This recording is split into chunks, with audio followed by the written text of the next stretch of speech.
दिल्ली में जंतर मंतर पर भारतीय कुश्ती के कई दिग्गज पहलवान विरोध प्रदर्शन कर रहे हैं। इन खिलाड़ियों का आरोप है कि कुश्ती संघ उनका शोषण कर रहा है। इन पहलवानों ने भारतीय कुश्ती संघ के अध्यक्ष ब्रजभूषण शरण सिंह पर कुश्ती संघ को मनमाने तरीके से चलाने का आरोप लगाया है। नमस्कार, मैं साक्षी चौहान और आप देख रहे हैं नजर टुडे। एशियन गेम और राष्ट्रमंडल खेलों में भारत को कई पदक दिलाने वाली महिला कुश्ती खिलाड़ी विनेश फोगाट ने कुश्ती महासंघ के अध्यक्ष ब्रजभूषण सिंह पर कई लड़कियों के यौन उत्पीड़न का आरोप लगाया है। विनेश ने कहा है कि भारतीय कुश्ती महासंघ के प्रेसिडेंट ने कई लड़कियों का यौन उत्पीड़न किया है। उन्होंने कहा है कि वे हमारी निजी जिंदगी में भी दखल देते हैं और बहुत परेशान करते हैं। वे हमारा शोषण करते हैं। जब हम ओलंपिक खेलने जाते हैं तो ना हमारे पास फिजियो होता है, ना कोई कोच। जब हमें अपनी आवाज उठाई तो उन्होंने हमें धमकाना शुरू कर दिया। कुश्ती के दिग्गज खिलाड़ियों का आरोप पर ब्रजभूषण सिंह ने कहा है, कोई भी आदमी ऐसा है जो ये कहे कि हमने कुश्ती संघ के एथलीटों का उत्पीड़न किया है, कोई तो होना चाहिए। क्या पिछले 10 सालों से फेडरेशन से उन्हें कोई दिक्कत नहीं थी? उन्होंने ये दावा करते हुए कि किसी भी एथलीट का यौन शोषण नहीं हुआ है। ये भी कहा कि अगर आरोप सच साबित होते हैं तो मैं फांसी पर लटकने के लिए तैयार हूँ।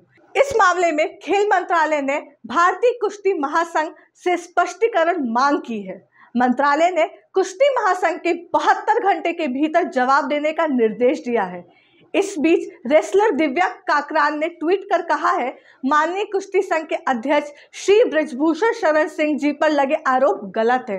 हालांकि एशियन और कॉमनवेल्थ गेम्स में मेडल जीतने वाली अर्जुन अवार्ड से सम्मानित दिव्या काकरान ने पहले सरकार के खिलाड़ियों को मदद और सुविधा ना मिलने को लेकर मुखर रही है। ब्रजभूषण सिंह की गिनती दबंग नेताओं में होती है। वे उत्तर प्रदेश के गोंडा के रहने वाले हैं और कैसरगंज लोकसभा निर्वाचन क्षेत्र से भारतीय जनता पार्टी के सांसद भी हैं।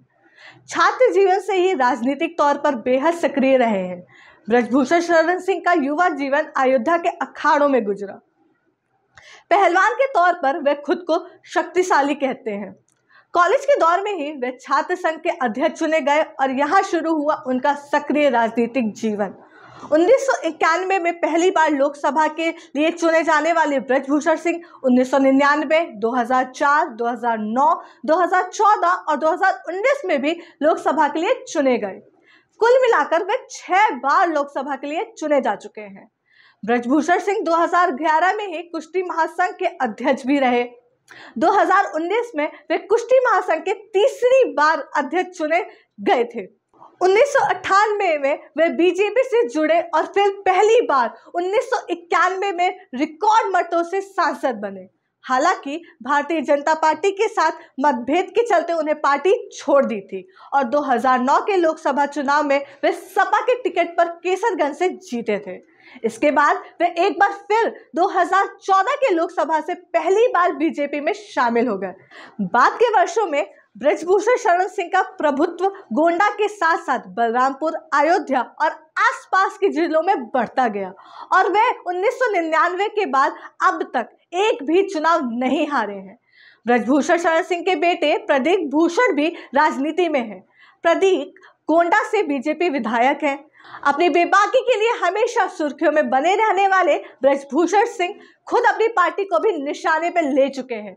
बीते वर्ष जब उत्तर प्रदेश बारिश और बाढ़ की चपेट में आया था, तब अपने चुनाव के क्षेत्र पहुंचे और वहां चल रहे राहत कार्य को देखकर उन्होंने अपनी ही पार्टी को लपेटे में ले लिया।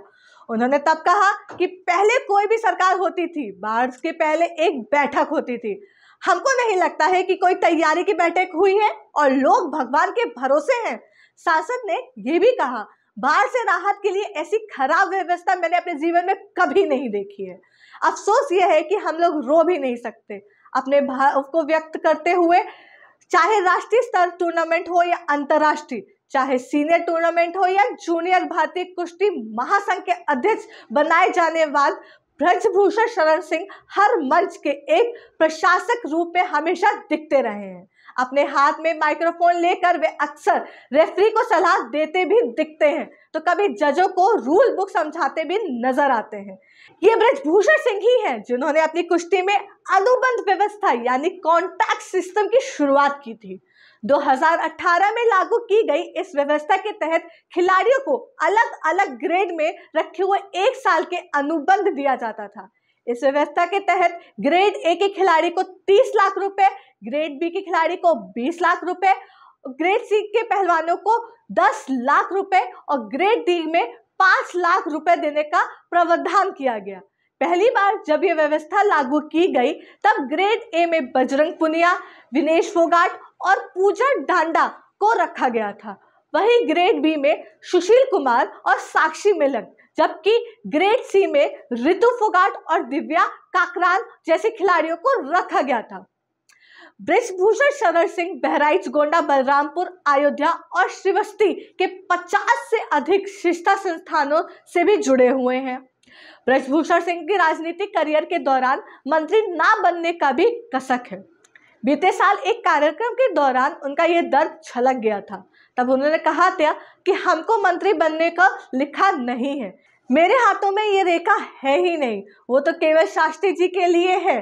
दरअसल सांसद ब्रजभूषण सिंह के गांव से ही रमापति शास्त्री बीजेपी के वरिष्ठ नेता है और 2 बार कैबिनेट मंत्री भी रह चुके हैं। ये थी कहानी ब्रजभूषण सिंह की। ऐसी ही तमाम जानकारी और खबरों के लिए देखते रहे नजर टुडे। धन्यवाद।